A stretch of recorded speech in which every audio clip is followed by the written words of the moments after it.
Hello everyone, today we're going to make pepper, spicy and sour soup.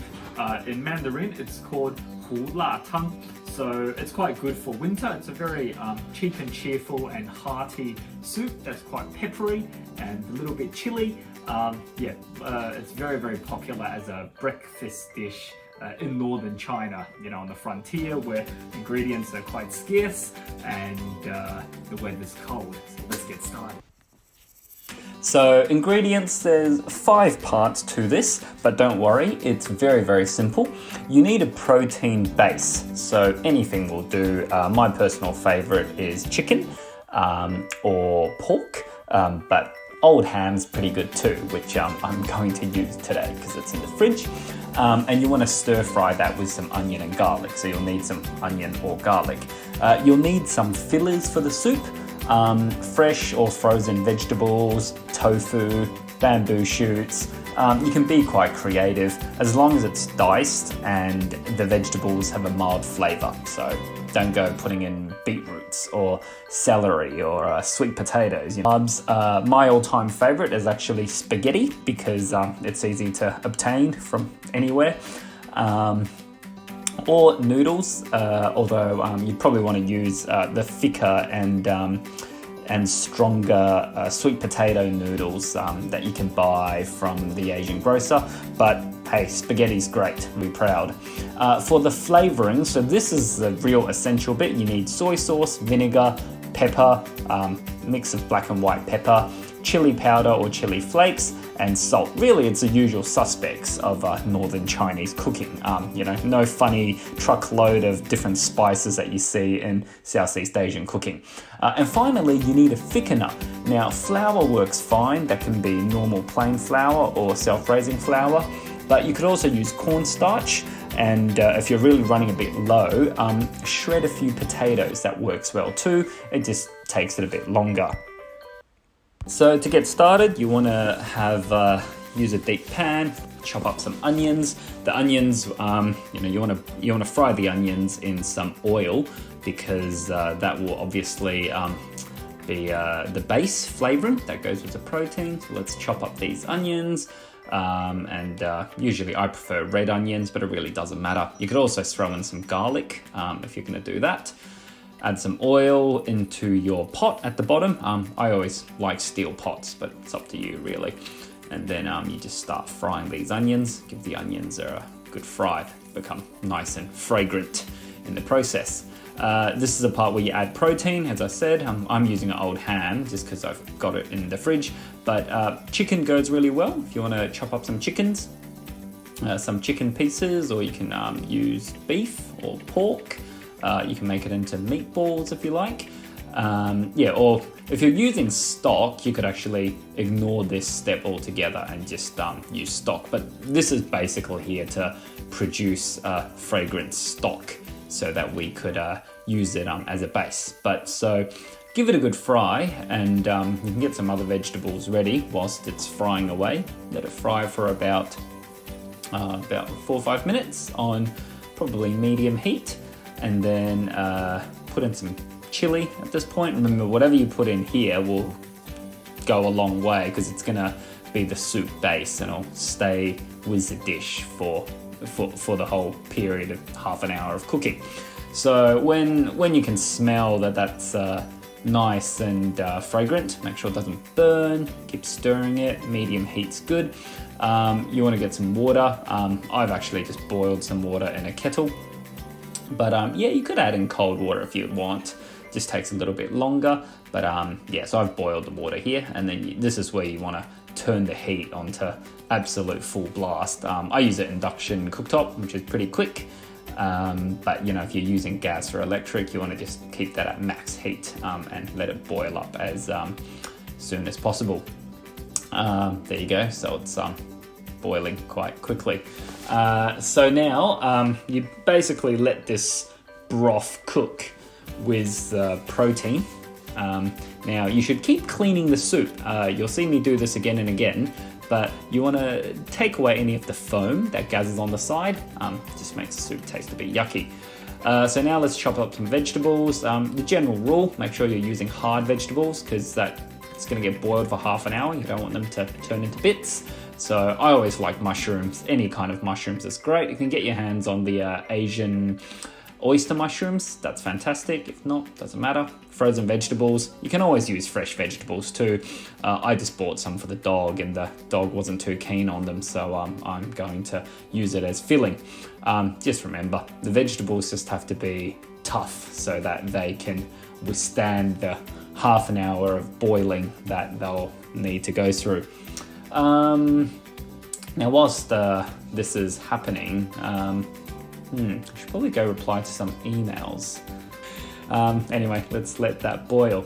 Chop up some more. This is some tofu, dried tofu I had prepared, so you can just put that in. I actually quite like freezing the tofu and chopping it in. It's nice.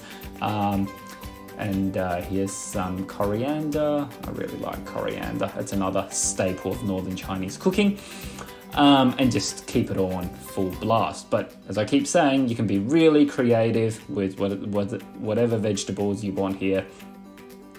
Really doesn't matter. All tastes quite good anyway. And you just let that boil.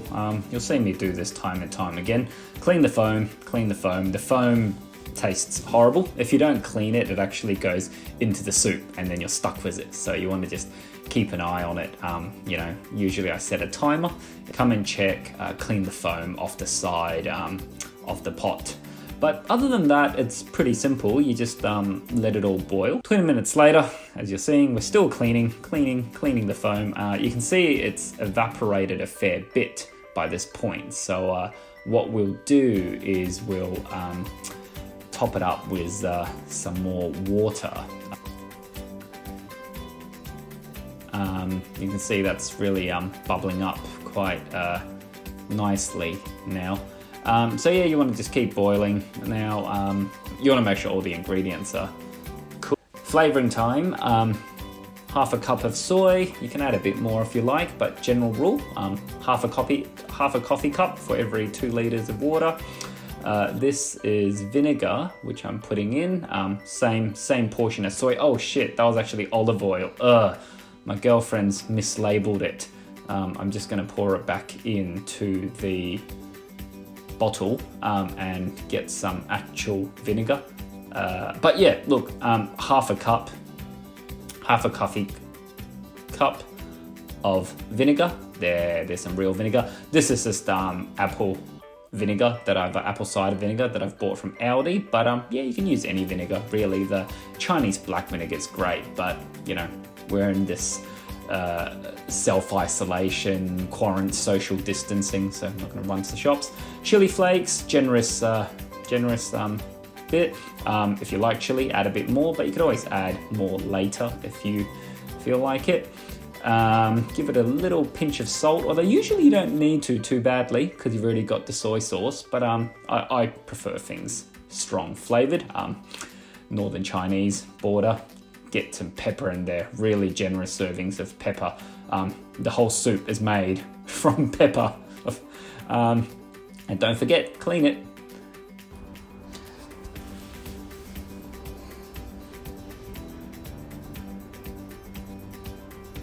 Okay, now this is a part where you have to thicken the soup. I'm just using regular white flour because it's the poor man's alternative to cornstarch. You could always use cornstarch if you're loaded. Just kidding, it's only $2. So you just have to put it in the cup and make sure you give it a good stir.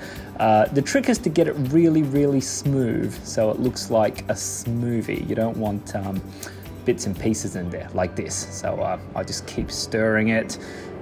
You can hear a helicopter up front. That's probably some rich guy that's not in quarantine. Anyway, so yep, keep stirring. Yeah, there's a bit of a trick to getting this, but you've got to be patient. You've got to really just get it quite smooth. There you go, it's now ready. Make sure the heat's on full blast when you're doing this, and you just give it a good pour so you can see that's become a bit thicker already. Keep stirring it so it doesn't get stuck at the bottom, and let's do some more because it's nice when it's thicker, isn't it? Yep, similar. Just keep stirring so that it's nice and thick. And you've guessed it, it's time to clean the pot again. Yeah, this should actually be called pot cleaning soup because all we seem to do is clean the soup. But anyway, so that's now quite good. There you go. Now that's now ready to eat. I usually like eating it with a piece of thick bread, as I'm doing here. But you could also eat it on its own, depending on how much spaghetti and noodles you've put in. It's probably more than okay to have it as a sort of like a thick stew. Let's do a summary of the dish in terms of tips. You really want to fry the protein condiments at medium heat for a while before boiling to get it nice and fragrant. And then as soon as the water goes in, the heat just has to go up. Keep the heat high and keep cleaning the stock whilst you're boiling it for 30 minutes. And flavoring happens right before the end. Just keep in mind, really generous flavoring right before eating. Don't be stingy with the pepper and soy. It really makes a big difference. So I think that's it. Now, let's have a think about who's really made this dish. The real heroes here are the vinegar, the pepper, the chili flakes, soy sauce, and the salt. You get these in there, and these are the staples of Northern Chinese flavouring, unlike Southeast Asian cooking, which requires a truckload and a much bigger camera to capture all the flavours. Enjoy!